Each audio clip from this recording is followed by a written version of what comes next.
First item on our working session is board appointments of officers, liaison, board decision discussion. Want to have any ideas on, What are our formal requirements for this, Jeff? I mean, is this like an So say, hey, the appointments are really done. We've done them in the working session, no, but in the board meeting, what we do is on the board appointments, we ratify that in the meeting. and improve it, yeah. okay, So, and that's done as a slate. There's Okay. usually agreements and, hey, we Right, move to okay. the following. And then the officers, that's also done, can be done by a slate, but that's a separate motion. Well, does anyone have any ideas for chairman? Senor Hudson.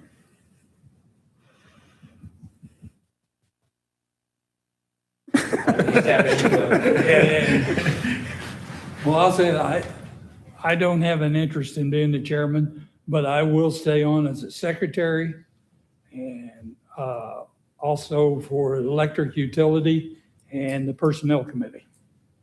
That's my input. Have any? Want to go with chairman? that's fine.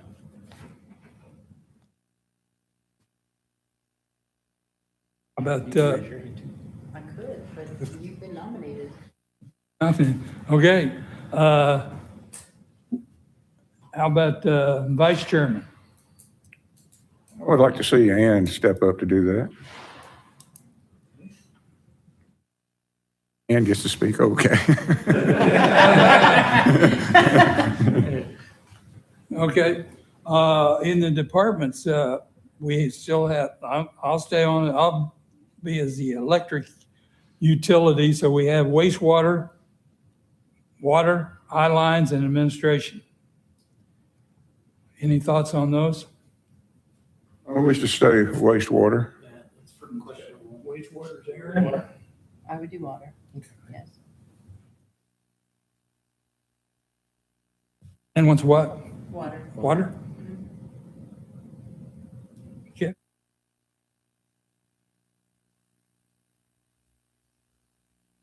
I think the president should do admin.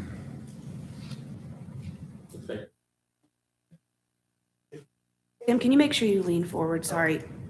Yeah, I can. Thank you. You want to leave eye lines open? That'll Yes, be, yeah, that we further can do- welcome the new member with that. Yeah, Oh, well, I don't know, should we leave it open or somebody double up temporarily or? My I've done eye lines since I've been here. I'm happy to stay on as a You wanna do that liaison now, and once we get somebody Yeah. on, then we can decide. yeah. Seth. That is great. Okay, I'm still on the personnel committee, so I need one more for the personnel committee and two for finance committee. Oh, right now, you two are finance, Aaron and we're still yes. personnel. Let's keep that. Okay? Again, when have some change in the next year or two that we can flip around. So that was Ann and Aaron on finance? Yeah. Right. Well, next year, there'll be some changes because the council's up for election and the mayor as well. So I'm sure they'll both have ideas on appointments.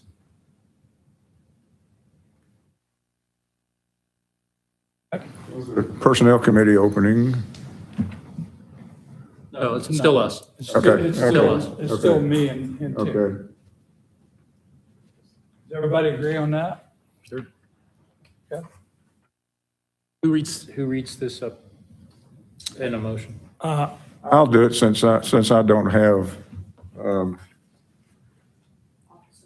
don't have an officer position, so You want a copy of that, or do you have? I you may, got it? Okay. yes, sir, thank you.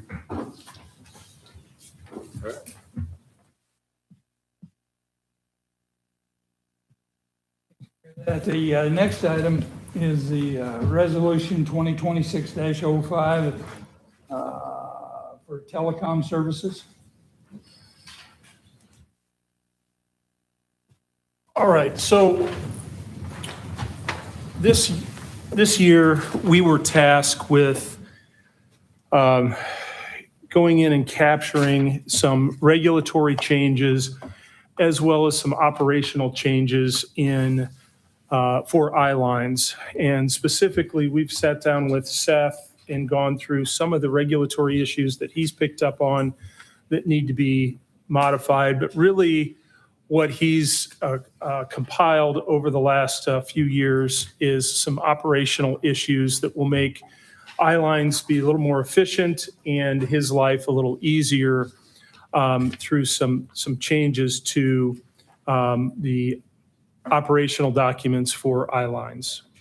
To pair with that, we started to create one document where all of these rates and terms and conditions operated within. And as we got into it, we decided that really let's mimic the other utilities, and we have one rate document and one terms and conditions document. So that's what you have before you and in your packets. We have also provided a table that goes through and talks about what ordinance is in effect now and what we've effectively done to modify into two new documents. And so Jake did the heavy lift on this and is happy to answer any of the larger scale questions. But once we get beyond that, Jake and I will both happily step aside and let Seth explain some of the rationale and operational details as needed. So we're also happy to go through kind of point by point here or just answer questions as needed. I'll leave that to the board's discretion. I want to hear from Seth how he's comfortable with these apparent price increases. I'd like to hear part of that from Seth. Sure. Well, the way the ordinance is structured, and this is the way the old ordinance was structured as well, there's provision in there,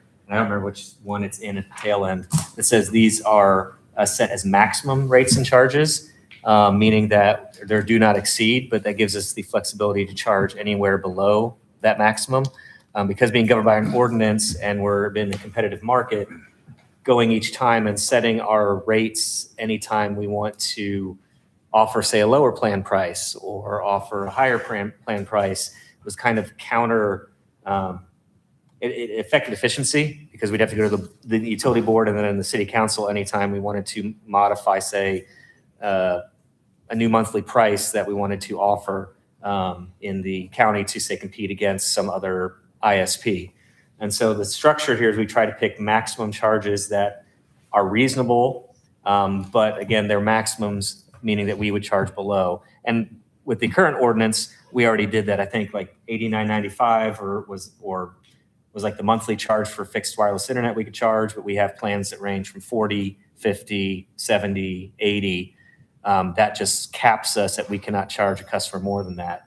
But since we're also in a competitive market, the market itself will bear whether we're overcharging or not. We don't have a captive audience. So, like electric rate or a water rate where nobody's going to get water or electric from somewhere else. So you have to have some fairness and some regulatory oversight on what you charge.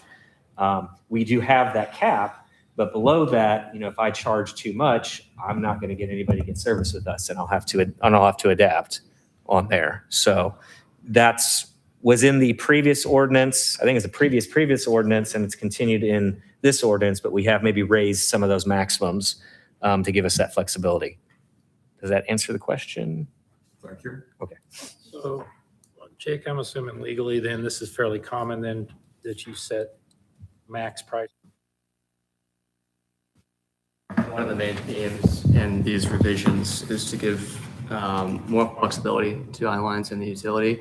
So really, if you read the previous ordinance under 2022-24, that was very black and white maximum amounts.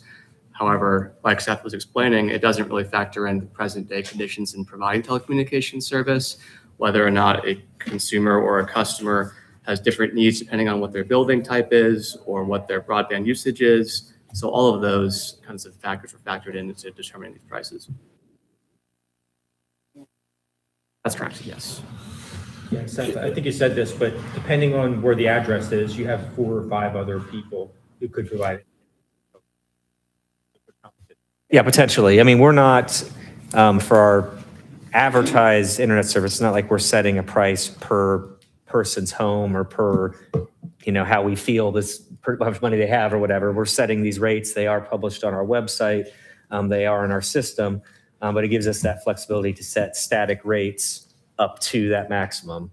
If we need to, say, offer a lower plan to stay competitive, we don't have to take it to the board potentially each time we want to make minute changes, things like that.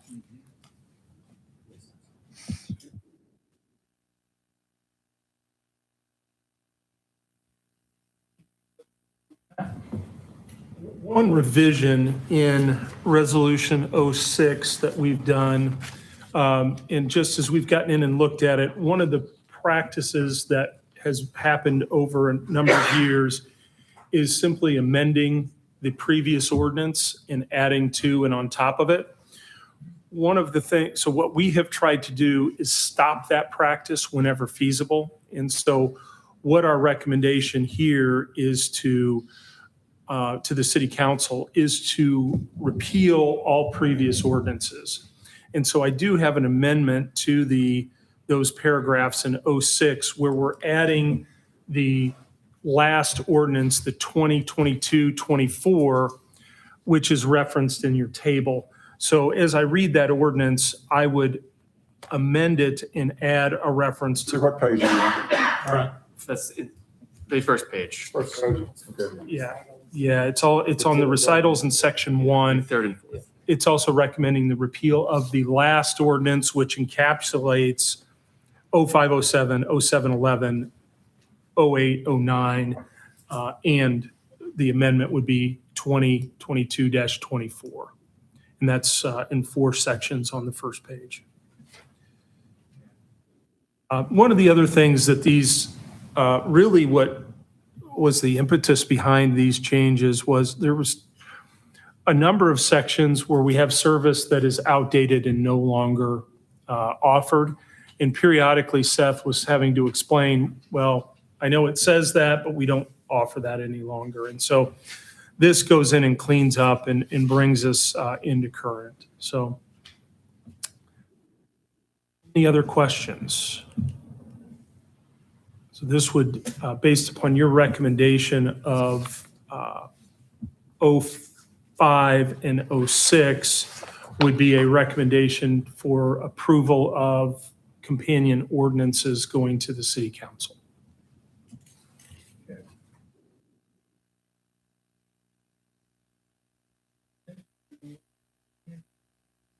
Lebanon Community School Corporation and David Bailey and Jeff. Yeah, David, you want to, so we have a project that, and John Leitner is also here can answer some questions as well. But we have a project, well, I'm sorry, not John. I had my resolutions mixed up. So we have an updated, apologies. We have an updated, well, we've had a request from Lebanon Community School Corporation, and they are wanting to install some clean energy at their facility. And David can get into the details. Why don't we start there? Yeah, so the school approached us last year. They were installing some solar, which we had an interconnection agreement with. Unfortunately, when they got actually to the installation, they also included micro turbines, which also is from water usage. So they have boilers at the school, so they're going to use the turbines to offset some of the heat from their boilers, and then they're going to use it to generate power. So we had an interconnection agreement, but it specifically called out solar. So we needed to change the verbiage and kind of beef it up a little bit. That way we're protecting ourselves from excess generation and issues that it could have caused on our network or our territory. So is this a separate agreement then, or a new covers the turbines? So this, Because I don't remember seeing solar in that agreement. yeah, so we've basically taken out the word solar Okay, and just used generation, basically is what it Gotcha. is. So anything that's going to generate power, we're going to be covered on this agreement. As David and I looked at the old agreement, we also felt as though it was pretty thin. And I perhaps admittedly went a little over the top on some of these elements. But as ISC looked at this for us, they felt that it hit all of our technical elements and would allow us a little room to grow, so that we would not need to come in with some other styled agreement. And so this would be serve us well into the future. I think it even left room for if we were looking at a rate tariff that we could charge a different rate for people that have solar or a generation. so that, because I wondered about that. We do not currently have Currently, we do that not. ordinance That's in place. correct. Okay. That's correct. Yeah, one issue we're highlighting, of course, provisions are going to be, annually, if they're working with the system. Permit. The other issue, if they want to solar back. Things in there that I wanted in there, so. Generated power, they're making use of our system, our rate here, pay for that. They're using all of our equipment to push it back, so. I have a question. I want to make sure I understand this part right in section 5. Yes, sir. Unless expressly authorized in Exhibit A and a separate written power purchase agreement, customers shall operate in non-export mode and shall not be entitled to compensation for any energy exported to utility system. So the way I read that is that we will not be paying them for any excess energy they may put in our system. Am I reading that correctly? That is correct. And I couldn't understand Exhibit A, but there's nothing in Exhibit A that changes the meaning of this sentence. That is correct. That is the intent.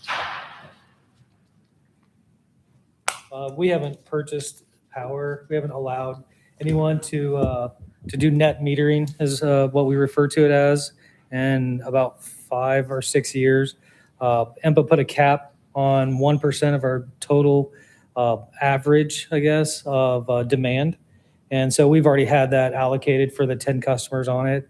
So everything else has to go through EMPA. So all the interconnection agreements, all the payments, any excess generation has to go through EMPA. So they're the ones who buy it back. So do we have any excess generation folks that we're paying now through EMPA? Through EMPA, EMPA is paying them. We are not. EMPA is. Yeah, we are not. Okay. The 10 customers that we have from our previous net metering are still in that category, but their generation is less than a third of what a house would generate. So they use what they generate. And that's what this, the original design of this was. It was for someone to offset their costs at their own home. We didn't have really a 3-phase. We didn't have a large producer, and the school's going to be. Once those people move out of those homes.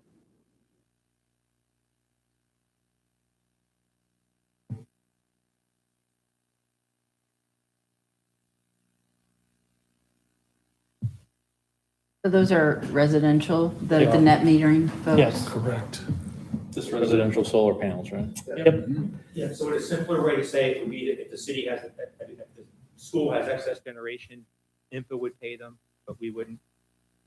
So we're not on the hook for that, but NIP program. I guess it shows up in our monthly bill, right? In a way, yeah. In a very small way. Yeah. Yeah, 1%. Yeah. Or less. Yeah, or less. Yeah, yeah. Any other questions on that? And if not, we can go to hydrant meter policy, Spencer Portish. Brian, can we do that?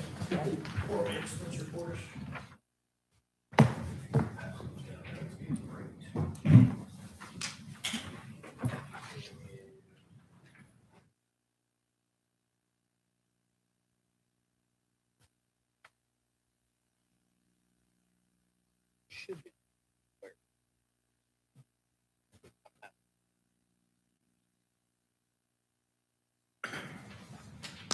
So what we are asking, we currently have two options for bulk water in our system. We have a bulk water station at the wastewater treatment plant that's manned. We have hours on that, set hours on that. And then in the past, we've always had hydrant meters that could be rented. There's a daily charge, there's a deposit, and then when they turn the meter, they rent it, keep it for as long as they need. It's $20 a day. And then they return it.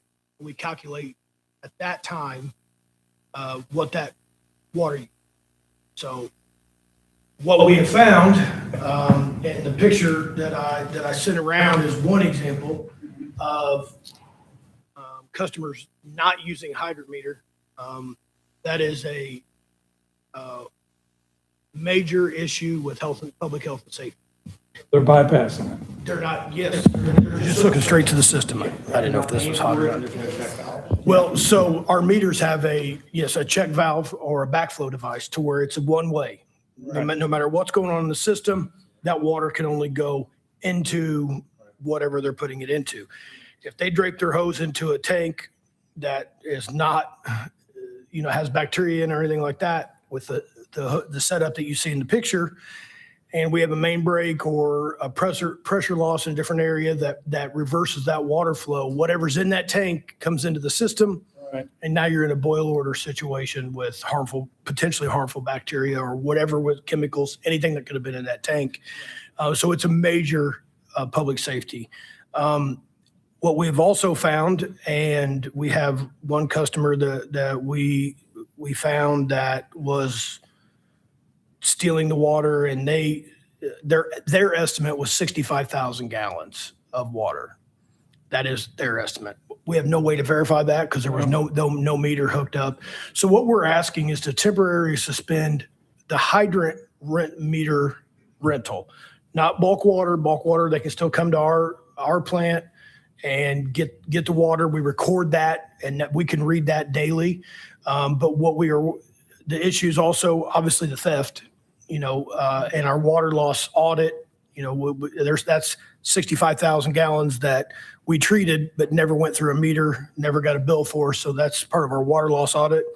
Also, when we went out there and did the investigation, the hydrant was damaged. If we have a hydrant that we know about that needs repair, we put a big red bag on it, says do not use. We notify the fire department in an email and a phone call, so they don't waste precious minutes hooking up to a hydrant that doesn't work properly. Well, if someone is operating it, they were operating it with a pipe wrench, which strips the top bolt off. You have to use a hydrant wrench for that, and damage the seals underneath. And so, if the fire department goes out and hooks up to that and it doesn't work properly, they've wasted very valuable time on a hydrant that no one knew was operationally not safe. So, for those reasons, also it gives us day-to-day knowledge of what water is going out. Right now, we have a couple of meters that are on cellular read. 90% of them are not, that are out there. So we don't know if a customer uses 20 gallons or 500,000 gallons until they bring it in maybe a month or two later, and there's just no way of knowing what impact they're having to the system. So this brings that control back to a controlled area where we know every day. We take the meter reading, we hand write it down. It also would lead into, we have in our budget, in our capital improvement plan for this year, is to start a automated bulk water station at the Chicago Street plant. That will be open 24 hours a day, 7 days a week. But we can also limit, depending on what the situation is in the system. If we're in a drought and it's 95 degrees for the next 2 weeks, instead of putting that cap at 500,000, we can drop that to 100,000 to conserve water, that make sure that we are in a safe place at all times. So what we're asking is, there's a letter here that we're going to send out. We have a list of all of our customers that have these. We'll send this letter out to them, letting them know. Brian, let me interject. Oh, sorry, go ahead. No, not at all. So one thing we also discovered when I was pulled into this is that there is a contractor. We don't have, I think we have 8 or 12 of these portable hydrant meters. And what I discovered as we were getting this put to a stop, and one of Ryan's crew discovered a truck hooked up to, or was hooking up to, a hydrant without a meter. And as it sort of got escalated, and I spoke to someone at the contractor's office, one of the manager levels, is that they have a program where they're renting out or co-oping out one of our meters. So what we have found is that these meters will leave Lebanon Utilities and will not be returned for months or even years. And then we will call them back in. We've updated that policy perhaps in the last year or 2 years, but we've had some that have never been returned. And we've charged that deposit, but we had no way of knowing how much was on that meter. So what we're doing is we're calling those meters back in more often.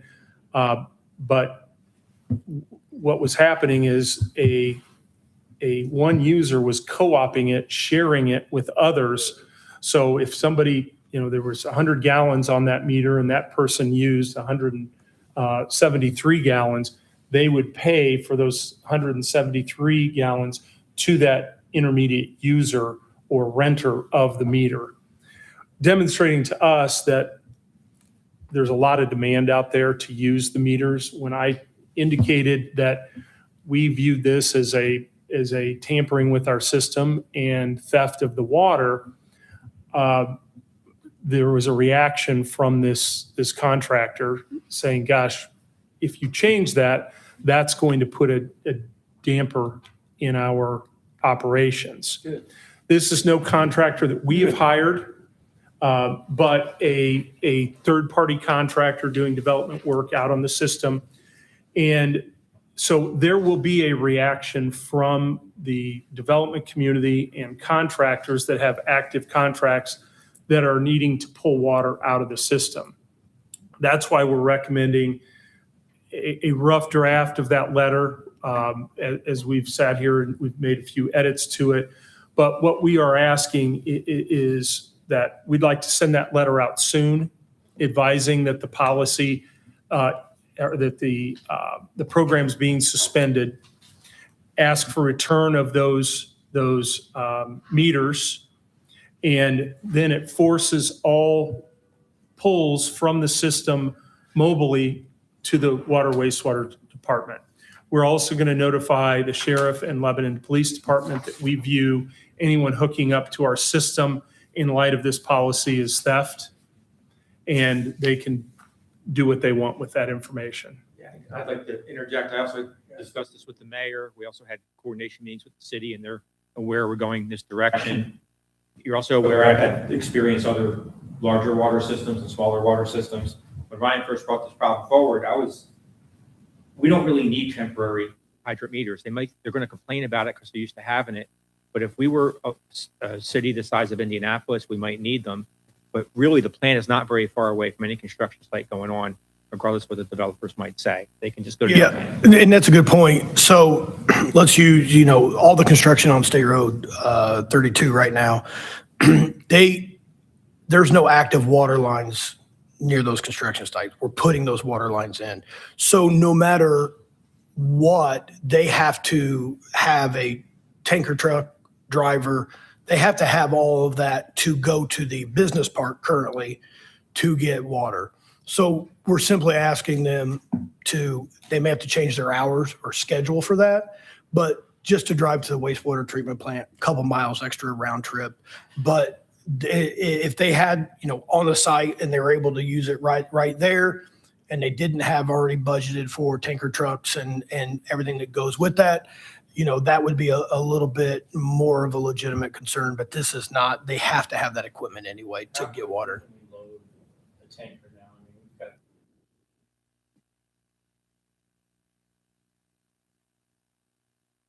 Well, I mean, this will increase it. Right now, I want to knock on wood, we don't have backups. We have a 1-inch, is it 1-inch? 2-inch meter right now and 2-inch feed through basically like a fire hose. So it does not take long. They're moving a lot of water. We are, 2 and inch, right. the driving area is free, other than just a little bit of construction traffic that might be driving back and forth. It is free of the construction area right now where we are. So we've been open, this whole time, and they're coming in and getting it. This will increase the traffic. It will. And, to Jeff's point, we have 8 meters out right now. One of them has been out. It will be due back if this policy wasn't in effect, it would be due back July 1st, but that's been out since July 1st of 24. So, that, who knows how much water's on that? We won't know till we get it. So this will just, like I said, public health and safety first and foremost. We just want to make sure they do pay a deposit for that. So when we get that back, we test that in-house, make sure it's fully operational. It's not been beat up, damaged, or anything like that. Upon that passing the test, then their deposit will be, refunded, and then they'll get their final invoice. I would like to implement this. We left the dates blank. I wanted to get the board's opinion on this. I would like to, we have these ready to be mailed out tomorrow, certified mail to all the entities. I'm looking at putting May 15th as a date to give them enough time to get the mail, get it coordinated, get trucks coordinated.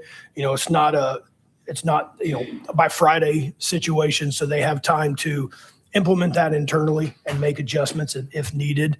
And then we'll recall those back and start this process. If that date is okay with the board, what I don't want to do is get too far into summer when we're in a high demand. And, I'd like to kind of button this up before we get to that point. That makes sense. Question for Sandra. So we got these meters from 2024, and we're going to be charging people for water. How do we account for that? So normally,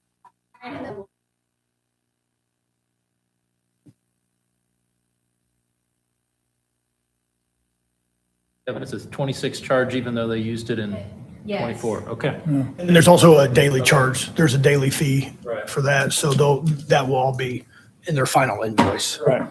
And kind of an important point is that none of this water is allocated. Right. So this is all Right. more of a courtesy to the construction. Allocated water before we got to phase 1 completion got up.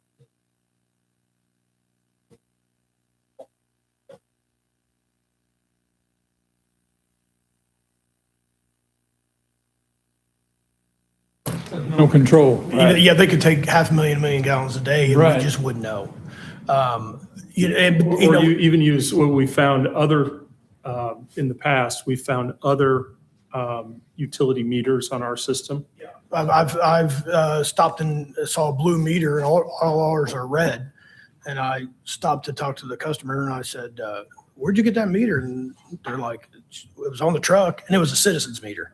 So water's coming out of our system that we're paying to treat, and then Citizens is getting the revenue when they turn that meter in Right. on that meter, because a meter's a meter. I'm glad they had a meter because it does have a check valve on it. But again, that's unaccounted for water and water loss and revenue loss for the city. Is there a lot of pool people that pull off of that?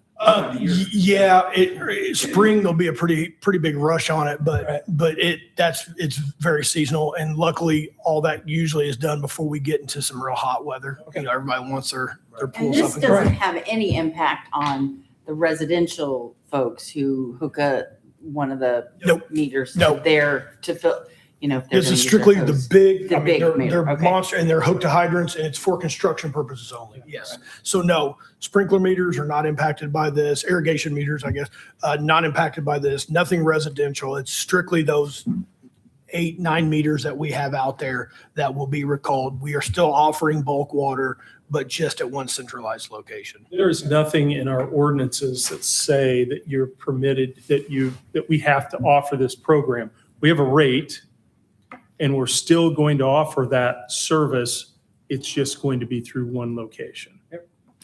And One thing that is not, so we have the letter and then Jeff Have a has, copy of the letter? pardon me, yeah, that's it right there with the yellow highlights on it. That's the letter itself. But we also have a policy that our request is to be adopted tonight. One thing we discussed yesterday and it didn't get added on, and I just kind of thought of it when I was looking through our stuff. We would like to carve out an additional edit that Jeff said he would add for the provision. We can use these for Lebanon utility projects. Perfect example, we have a lining project going on right now. In liner, in order to line the sewer lines, you have to have water to make that mold. So it is in the future, if we want to budget for a tanker truck or whatever, but we're right in the middle of this project, we did not budget for that. So we would like to carve that out, that designated projects for Lebanon utilities would be able to use these meters if it's necessary. If it's, something basic where that we can get a tanker truck in the future, we will do that. But on a project like this, you have to have the water available at the pressure you need to make the actual lining to line the sewer. So it would be detrimental and blow up the budget if they had to pivot mid-project. See, Ryan, I called you about this on the phone and expressed an opinion about the temporary suspension and wondering why it wasn't a permanent suspension after all this information presented. Would you explain to them what you explained to me, why it's temporary? So, you don't want to ever say that we're never going to go back to a situation where we might want to use these in the future. One thing that we do have technology-wise now is cellular reach, so we can get data, but none of our meters, other than 2 of them, have that. So what we want to do also is we want to make sure that we have the water available if we wanted to reinstate this program. And right now, What would be a reason we would want to reinstate it? well, so I don't know if there is that I can come up with a reason right now. What did I tell you on the phone? It sounded like it was a pretty good answer. I don't think that I almost start omitting recording our the word calls. temporary makes it a permanent suspension. I think you can just say we're suspending the program. And I don't think that precludes you from, if in the future you want to roll out or reinstate a different program that is maybe a little better monitored or tailored to specific types of projects. I don't think you have to have the word temporary in there in order to allow yourself to do that in the future. And But, yeah, I I'll defer defer to to Jeff. counsel. I think agree with that's a great point. And I I think agree with Ann. I think eliminating that, to Ann's point, not Aaron's. Wait, you are over wastewater. I got to make sure to still be nice to you. So, then we don't have to answer the question, hey, well, since it's temporary, when are we reinstating this? I think you open yourself up to that. If you Yep, did have the word temporary. that makes total sense. And if council says that removing that is okay. I'm totally fine with that. Yeah, And I'm with the absolutely- addition of language very similar to an exception for utility managed projects that necessitate connection to the water system or bulk water in its discretion. And so one of the things that we will need to, that Brian and I talked about with that exception, is that we also don't want to be such an exception to the rule that third-party enforcement of this becomes an issue, meaning, somebody's driving by and sees a truck connected to a hydrant. Oh, well, that's the utility. That's okay. We want to be pretty uniform. It was just the lining project that came up that was really what was at issue here. Yeah, is it fair to say that this was brought to this point of discussion by a boots in the field observation? Am I incorrect on that? Yep. The big one, David got a phone call and called me, and I sent out some investigators. Enforcers, yeah. They moonlight as PIs and drove up, and luckily with a vac truck, you can't make too quick of a getaway. And so we caught them in the act, actually. And this is not a one-time thing. Oh, it's, I've caught pool companies, I've caught landscapers, I've caught drywallers opening it up and just filling up a 5-gallon bucket with wrenches. So this happens all the time. And we've talked to other communities. I talked to our water meter supplier, and he said a lot of communities they're experiencing growth, and people are always just trying to cut corners. So it's going to happen. I think the program is good. I think it needs to be better monitored. And we talked about some other provisions. They make cages for these things that can go over hydrants so the meter stays there permanently. And it's up to the contractor to pay attention to it, because all the water is getting billed to them. Takes us out of the game of monitoring all the time. And they can't remove it from our system unless we allow it. So there's some other things. There's even houses that you can put over top of hydrants that have a credit card reader, and they can just swipe it and pay as they pump. Yeah. They have all kinds of different But options for suspending the people. program is a lot better than those alternatives, I I think- feel like. I don't think you? suspending the For right program now. right now, For right now, I'd Even say the water suspend the supply program. issues, yes. Right. as we grow, we're not going to be able to monitor someone 8 miles away. No, you're not. Using a hydrant. So it'd be nice to have something available for them as we grow as a community. But That's a good point. As we grow, we might want another station. But right We now, may the need best place something, is yeah. 2 miles from the Chicago Street Yep. plant, large water main, and you can monitor it. We do flushing twice a year, and when we operate hydrants, we talk about how that could cause a problem in the system. We don't want to put a meter on a random place where the guy can put it whatever hydrant's closest and cause us some problem where you spend all day tracking it down and find out you just got some water there. Yeah. No good. That's right. I agree.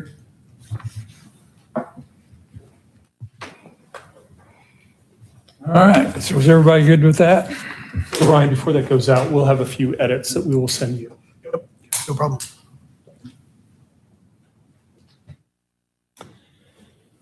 All right. I think that's the only thing, that's all we have on the agenda for the working session. Does anybody else have anything they'd like to bring up? We still have about 15, 16 minutes. Just on the hydrant meter policy, we would need as Danny has adeptly pointed out, we would need the recommended start date. I think Ryan is recommending May 15th. And then I would be happy to carve out in that policy the exception language that we can insert after the board approves it, if that's your pleasure. And I can mention May 15th, when I. Yeah, you when I should put present. that when you get up. Yep. are you starting at May 15th or? It has to be turned in by May Meters turned- 15th. Yeah. Yeah. But the policy will be effective upon. Correct. So no more meters will go out. Any that get collected but they have until that deadline to make arrangements where there's tanker trucks or whatever to get to not put them in an emergency situation. They've got a couple weeks to plan that out.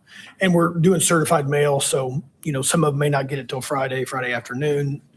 And so I don't want to make it I want to give them some time. Right. Just because we have a few minutes, I mentioned that resolutions are big deals and we don't often have them, but we have 3 in this one meeting. So there's a lot going on with growth. All these things are just aligning the city, aligning utilities towards that growth. We did skip one number that was on purpose. The 2026-04 is the sewer use ordinance that's still in progress. There's some late legal changes and we're working through that. But it's just a busy time for a lot of growth for the city. And I think Seth did a great job presenting all that stuff. Yeah. Wow, we got the whole Boston legal team here.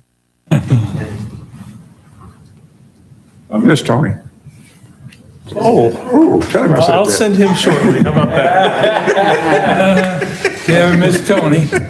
We all miss Tony.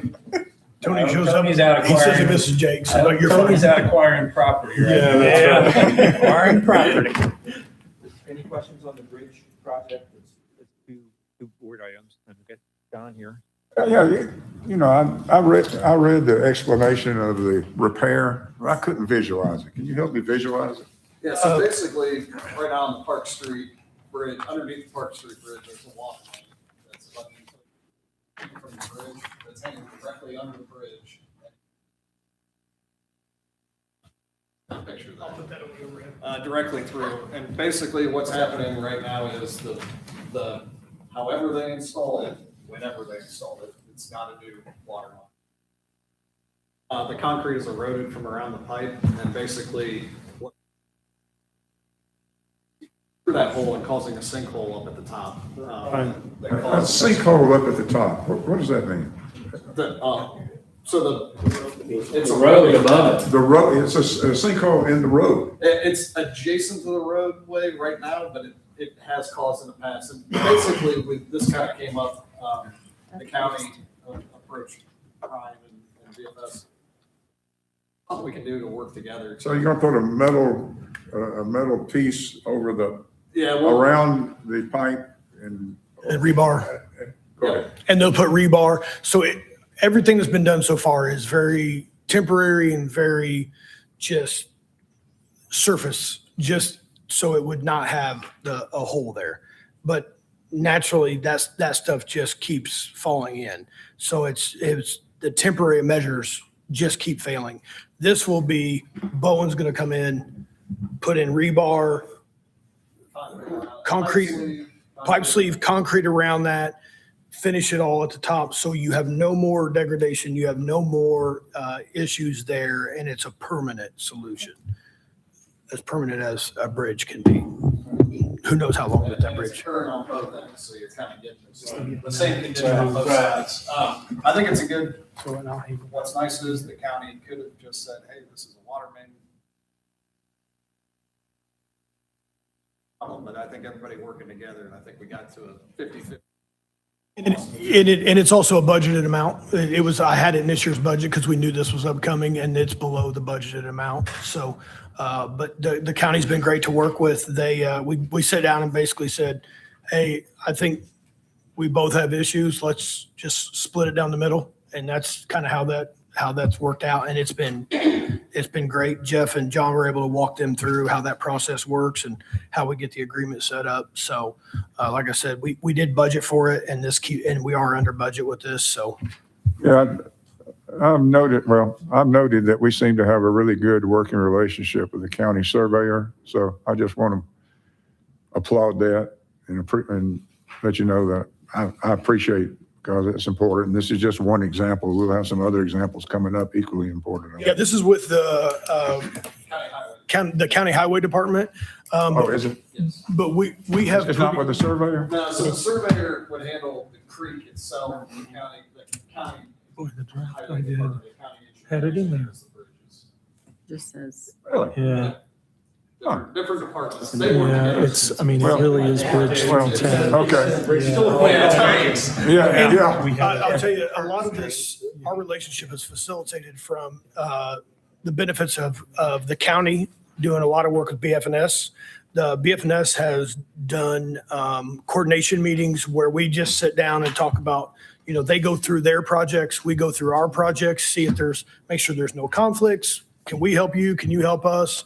And, having names to faces and having those conversations has helped tremendously as they are going through some, growth pains and issues we're going through the growth right now. So working with them has been, a positive relationship has been very essential to us being able to get a lot of our stuff done. Yeah, especially wholesale water. Yeah. I mean, just, there are a lot of, we've been along a lot of the county roads, and, so it's a permit.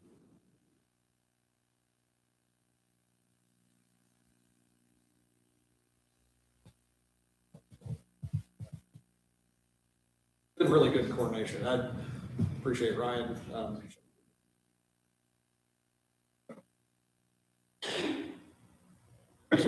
talking with those guys. Yeah, the one nice thing is the BFNS does a lot of the inspection for the county.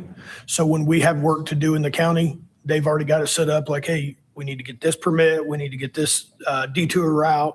All that's laid out before we even put shovels in the ground. So the county's informed, they're happy. We can just start our project and we don't get any, hey, stop work order. You didn't fill out this, you didn't fill out that. It's all taken care of before because we have we have common inspectors. So they know what we need, they know what the county needs, and it makes it very seamless on my end. Yeah, and I gotta say, it's all goes to a lot of hard work by what the mayor recently called my super team. Because there's a lot of meetings, you go to them, and sometimes the meetings are only a little bit you. And sometimes they're all you and they're only a little bit them, but everyone gets informed and stuff gets done. You put water mains in and then repave the road instead of the other way around.